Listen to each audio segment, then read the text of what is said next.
A couple buys a duplex previously owned by a deceased serial killer. Unbeknownst to them, someone wants to keep the previous owner's legacy alive. A man hides in the dark before bashing his victim's head with a hammer. After the deed, the victim's girlfriend arrives, so the killer hides, waiting for a chance to take her. Sky watches this while making out with her husband, but Cam points out that it isn't a good idea to watch people being attacked in their homes when they have just moved into their new house. Still, his wife remains fixated in the documentary, so Cam goes to bed. The following day, Cam works on the apartment next door, which they plan to rent out. He struggles particularly with the water heater, which keeps making clicking noises. That afternoon, Sky's sister Carolyn arrives to move in with them temporarily.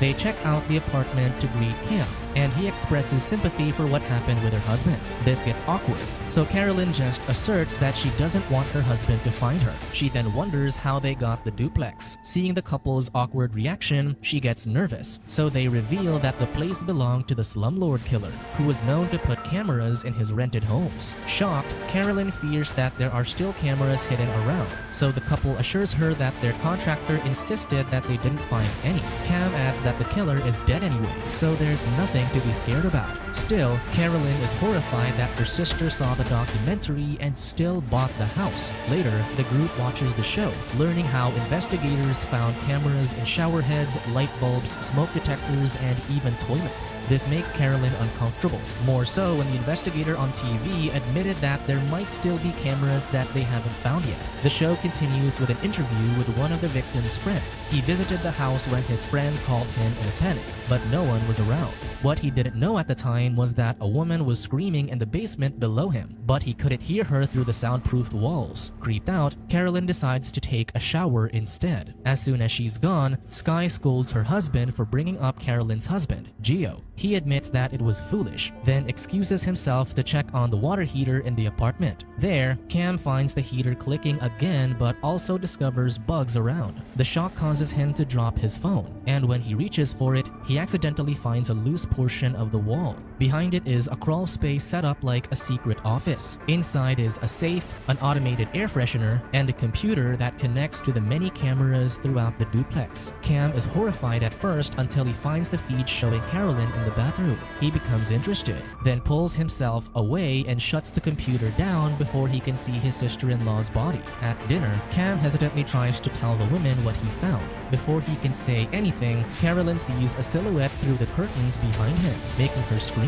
When Cam checks, however, there's no one there. As they prepare for bed later, the man tries telling his wife about his discovery again, but Sky gets distracted upon seeing from her phone that the slumlord killer had thousands of hours of footage of his tenants. She calls the man creepy, and Cam passively agrees, though an idea comes to his mind. The following day, he secretly goes into the apartment while the sisters argue about Carolyn's husband. The woman defends that her husband's assistant tempted him to sleep with her, pointing out that she was very attractive. Sky insists that Gio was also at fault since he didn't say no. Still, Carolyn thinks that men can't help their curiosity sometimes. Proving this, Cam becomes interested in putting the cameras to use. He watches his wife and sister-in-law through the feed and even rewinds the footage to when Carolyn was in the shower. He gets so drawn in watching her that he jumps when the automated air freshener activates. Only then does he feel guilty about what he's doing with his sister-in-law. Hoping to find another outlet, he checks and confirms that he can also see in the apartment shower. This gives him an idea. After fixing up the rental place, the couple starts interviewing potential tenants. Cam is uninterested when the tenants include men, though he becomes enthusiastic upon meeting two college women looking into the place. In contrast, Sky later complains that the women have no credit scores or jobs and suspects they might be rowdy tenants. Cam hints that having male tenants might be riskier and reminds Sky how they struggled during college, so the women might be going through the same. He encourages her to sympathize with them and help them out. He even starts flirting with his wife, leading to them getting intimate. During the act, Cam looks over his shoulder, knowing that they're being recorded.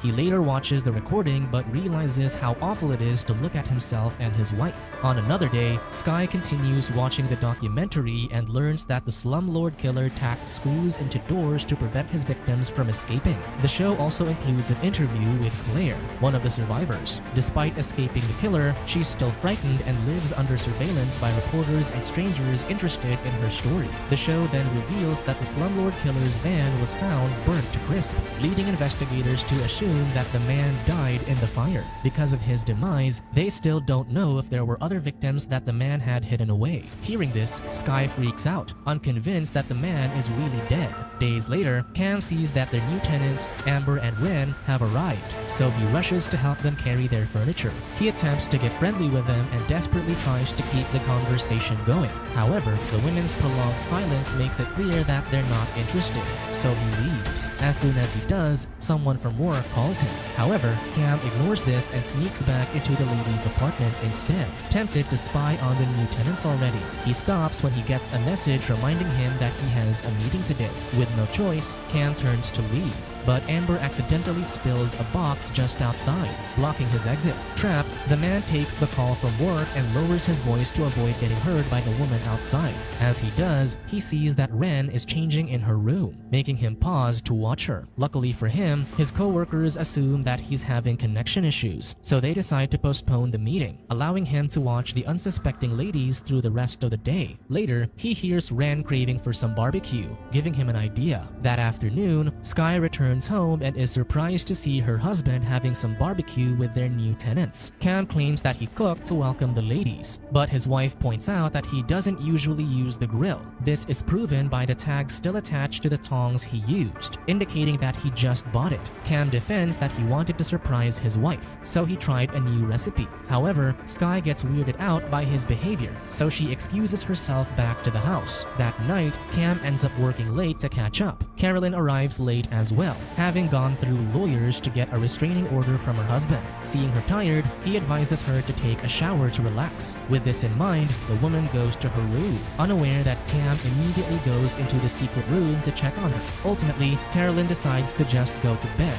Disappointed, he starts checking the other ladies under the hidden lenses, but a spider crawls over the keyboard. He blows on it to scare it off, but the dust gets blown to his face, and he sneezes just as Ren passes by the other side of the wall. Lucky for him, she dismisses what she heard. Sighing in relief, Cam then checks the other feeds and finds a white van slowly passing by their house. The following day, Cam installs soundproofing foam to reduce the chance of getting discovered. The ladies then return home, and Ren rants about a guy she likes who won't make a move on her despite her dropping hints. With that, she declares that she wants to be with a man who's forward. Inspired, Cam suddenly takes a photo of himself and sends it to Ren. However, her reaction is more horrified than interested, so he tries to save face by texting Ren, claiming that he accidentally sent the picture that was meant for his wife. The tenants doubt this, and Amber even suggests telling Sky about the photo. Realizing what he'd just done, Cam quickly sends another text, begging Ren to delete the photo and not tell anyone about it.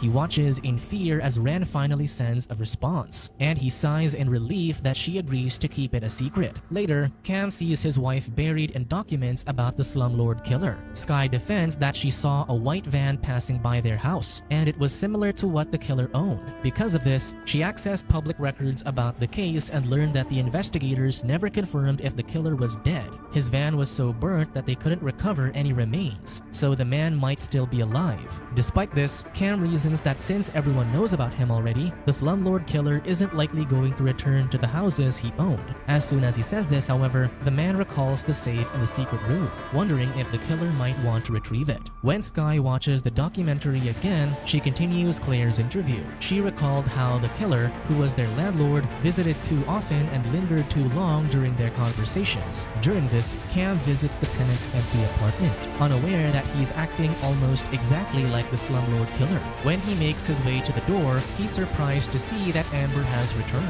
The woman is pissed that he is there without their permission, so Cam excuses that he was having a problem with the water heater, which they share with their home. Still, Amber points out that he needs their permission before entering their house. The man backs away and apologizes before leaving. Upon exiting, he sees the white van parked outside, so he tries to confront the man inside only for the driver to speed off. That evening, while Cam prepares dinner, Sky receives a message. She's stunned as the message is from one of the tenants, complaining about how her husband is making them feel uncomfortable. Cam tries to downplay this, but his wife scolds him for trying to get too close to the college ladies. The man chuckles at this before promising to stop, though he comments that everyone is being too sensitive about this. This ruins Sky's mood, so she walks out, leaving Cam to have dinner alone.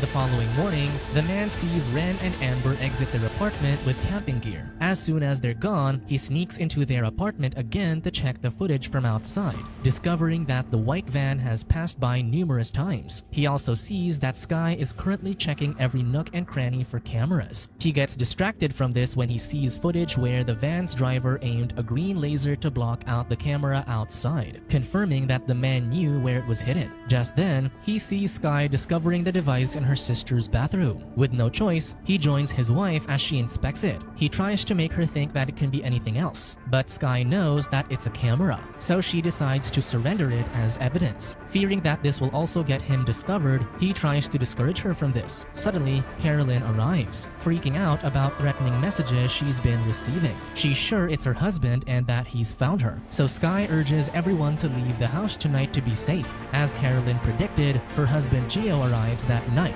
As he's screaming for his wife, he notices a green laser aimed at the door. The man follows where the light is coming from, but before he can do anything, someone slams a hammer across his face and kills him. The group returns home late that night, oblivious to what happened. Cam later checks and discovers one of the cameras was blocked by the green light, making the footage unclear as the slumlord killer was installing something at their door. However, Gio arrived at this moment. With the footage blurred, Cam checks the others and discovers one in the driveway recording the slumlord killer dragging Gio's body away. Cam screams at the sight, finally realizing the danger they're in. The air freshener suddenly sprays at him, so he instinctively elbows it, removing its cover and revealing a camera inside. The man finally realizes that the slumlord killer has been watching him. This leaves Cam on edge, so he stays up until morning. Sky, who hadn't noticed that he had been up all night, packs the device she found, planning to surrender it. Hoping to appease her, Cal admits that he believes her theory that the killer is still alive. Sky smiles, thinking that her husband is finally listening to her. Cam then works up the courage to confess to her, but ultimately he drops the subject. Once everyone is gone, Cam gets to work and writes a message to the killer, inviting him to meet in the apartment. Soon, the slumlord killer walks into the apartment, and Cam shows him that he is ready to call for help if anything goes wrong. He insists that the man can take his belongings downstairs and leave them alone afterward, promising to destroy whatever evidence he leaves behind. With that, the two head into the secret room, and the killer opens his safe, where he's hidden dozens of keys for the houses he's rigged. He then nods to Cam, confirming that he'll leave them alone now. However, Ren returns, blocking them from leaving. To keep the man from killing her, Cam rushes out, but the woman is horrified to see him crawling out of the closet. He insists on her leaving, promising to explain everything if they leave now. Just then, the killer exits the closet and quickly knocks them both out. Hours later, Cam finds himself bound and gagged in the secret room. The feed shows Ren tied up in the living room while the killer is packing her belongings. Ren soon wakes up, so she hurries to the door but struggles through her binds. This leads the killer to find and kill her while Cam can only cry. Just then, Sky returns, which the killer notices. The woman proceeds to make popcorn but gets distracted when she hears something from the front door. After seeing nothing, she realizes that her popcorn is burning. Sky hurries to let the smoke out, only to discover a screw tacked to her door, preventing her from opening it. Sure that the killer is in her home, the woman rushes to take a knife, only for him to grab her and pin her on the table. Cam freaks out as he watches the killer ram his hammer towards his wife, who luckily avoids his attacks. Sky kicks him off and hits him with a pot, but the man manages to grab her and bind her hands. After the deed, the killer looks at the camera, knowing that Cam is watching. The slumlord killer then packs a bag to make it look like Sky left on her own. Plotting to take the woman, he removes the screw on the door, but upon opening it, Carolyn slams a pot against him. The man, however, uses his drill to wound the woman. Sky hurries to grab the screw he just removed to undo her binds, praying to be able to save her sister. However, the man chokes the woman, and Sky watches as she takes her last breath. Still, Sky tears her binds and tackles the man down. She then uses the drill to kill him, finally putting an end to his terror. Eventually, Sky becomes a guest in the documentary that she's been watching. She's thankful that the slumlord killer is finally gone for good, but mourns that they never found Cam. Unbeknownst to her, he was still trapped in the secret room, but his screams were muffled by the soundproofing he'd installed to hide his atrocities. Subscribe to watch more videos like this, turn on notifications and leave a like to help the channel out. Thank you for watching.